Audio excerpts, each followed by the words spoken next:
Hello everyone, this is Big Sam here, and today we're gonna be building one of my favorite weapons in the entirety of Warframe. So, I got the burston prime incarnon a while ago, and boy is this gun so good. So, first of all, I'm going through the evolutions first. So the first one basically unlocks the incarnon mode. The second one, I go with the punch through because you don't really need multi-shot on your final burst. It's not really gonna help a lot. And so in the second evolution, you can go with the base magazine capacity, but it's not gonna go it's not gonna translate into the incarnon magazine. And if you're just gonna Felox the thing, so you can just use the incarnon benefits without using the incarnon evolution transformation, then it's totally up to you, but I think the evolution is well worth it. And also, the reload speed, like, let's be real here, no one really empties the entire magazine then reloads. Like, for me, whenever I kill a couple enemies, I reload. That's it. And for the final evolution, you can go with either Absolute Valor or Fatal Affliction, in my opinion. But Fatal Affliction is not really that useful since you will have like galvanized aptitude on the gun. It will basically give you the same result. And reverse rapture, I don't know, I haven't really used it, but it says on full burst, so it doesn't affect the incarnon, I guess. Maybe the damage transfers, but again, the incarnon transformation counts as a reload, so that probably resets it. So I'd say the base critical chance increase is the best so far. It bumps your crit chance to 40%, which is really good. Now let's go on to the modding. So for the modding here, I have a Riven. I'm not gonna build for that because this is like a God Roll Riven. I got it like as a Lucky Strike, and you're not guaranteed to have that. This would be a little too expensive. So what we go for first is the Arcane. So it's either we go primary Deadhead if we are focusing on, headshots. But personally, because the Incarnon evolution has like little explosions, I decide to go primary Merciless. And so, first of all, it's a crit weapon. We got 40% crit chance. The crit multiplier is pretty average. So what we will do is that we'll start by, modding the like our usual crit mods. So critical delay, um, also vital sense. Um, I'll show you like two different builds. So we go. I don't know if you would like to add bladed rounds, but it's also in the headshot type of build. So what I do is that I go corrosive cold, but I also use rifle elementalist. How that translates into the gameplay style, I'll show you. So we add galvanized chamber for multi-shot. We add galv aptitude for the for the for the damage per status. It's 40%, the same thing as the evolution. That's why I said the evolution is not really worth it.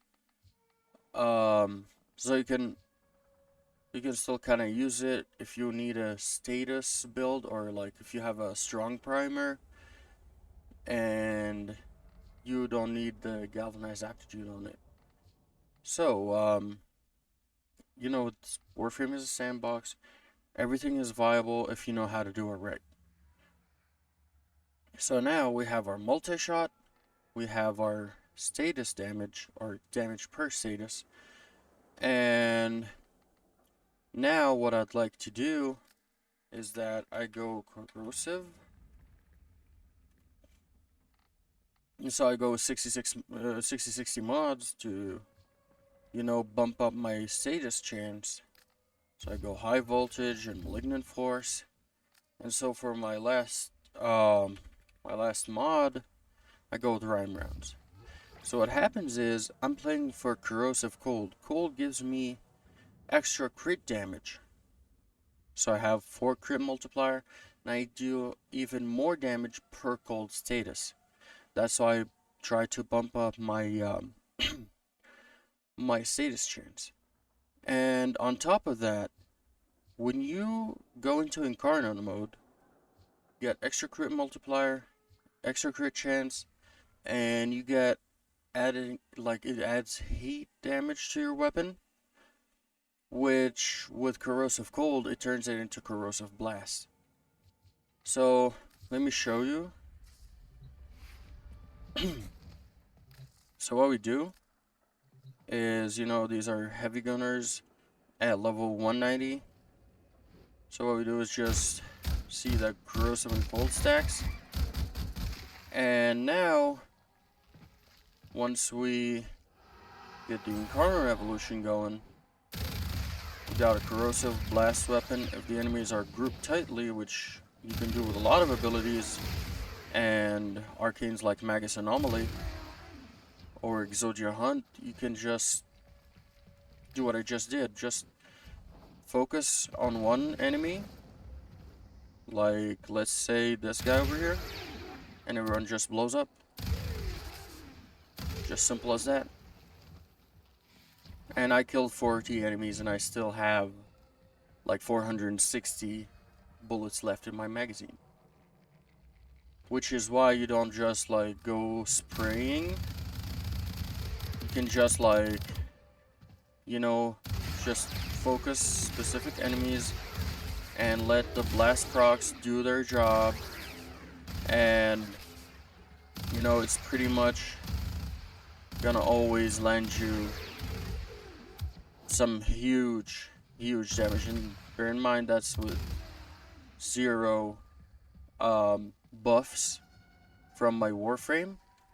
The only buff I'm getting is from my Sentinel, that's fire rate. And even if I drop that, it'll still like have decent fire rate. And it wouldn't really affect me that much because it doesn't affect the damage. And now let's try it with Grendel's Nourish and Roar. Let me just hit an enemy.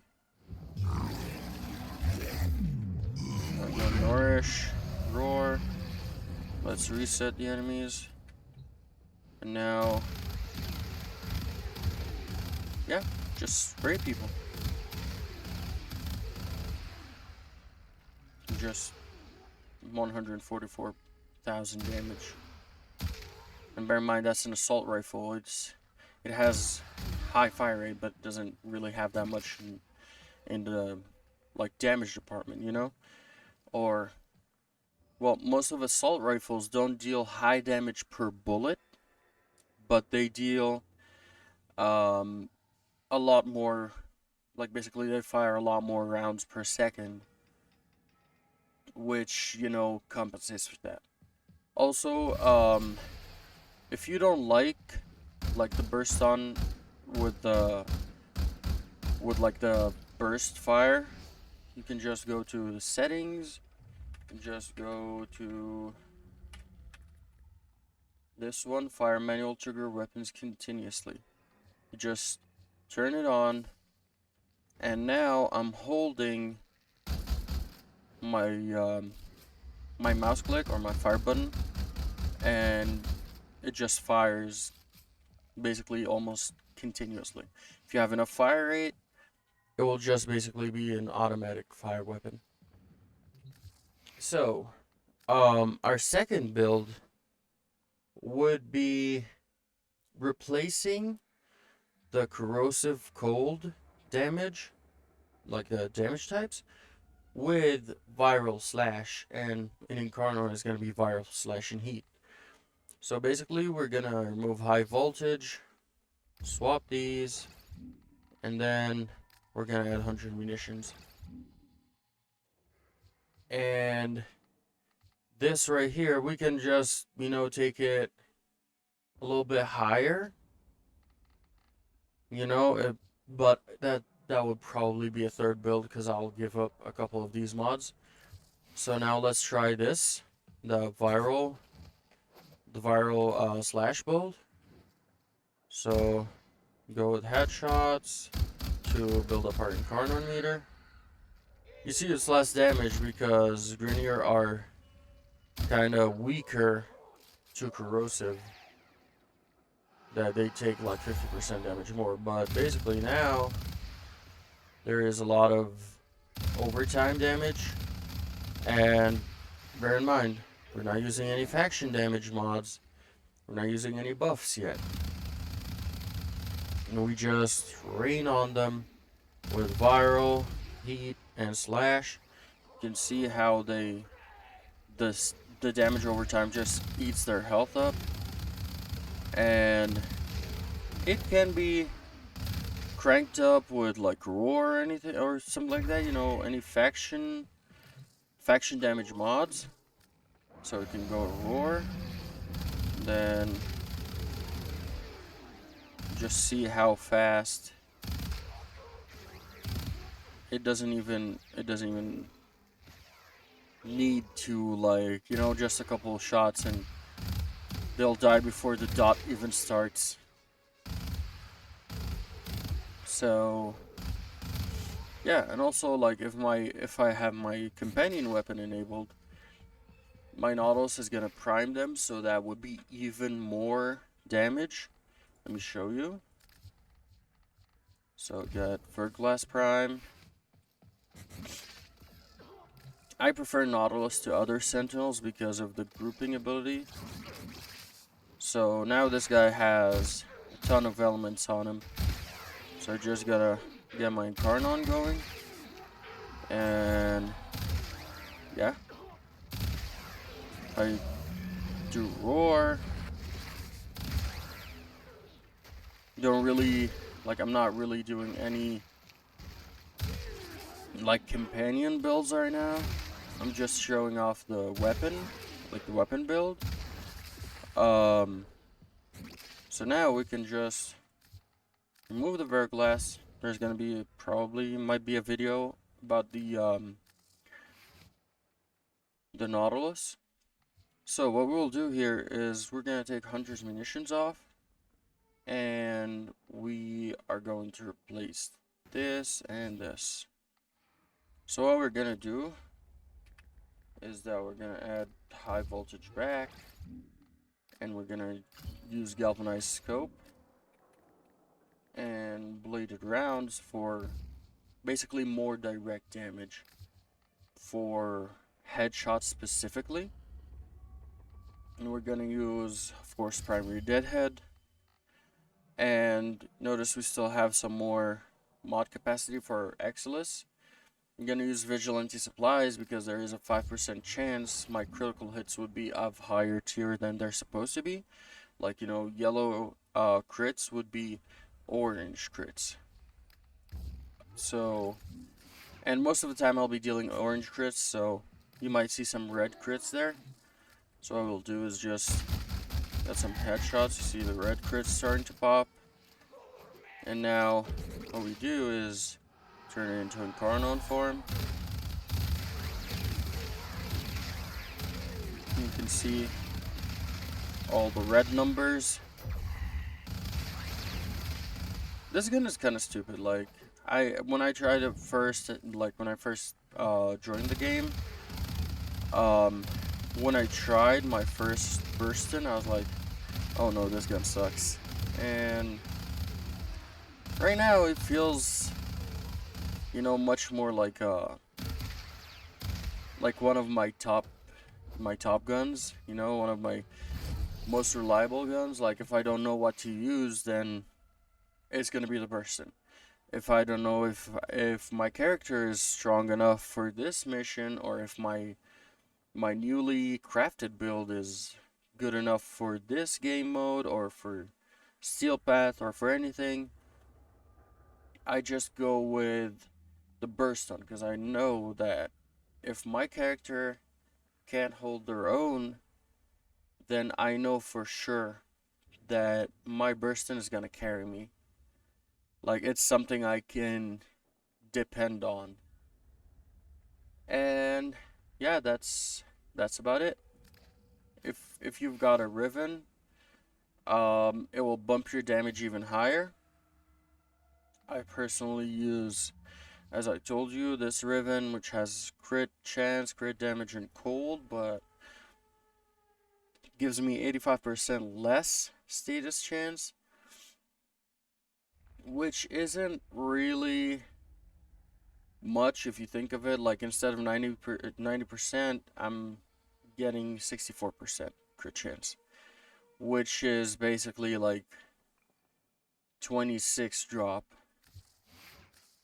And but for that, I'm getting much more damage, higher crits.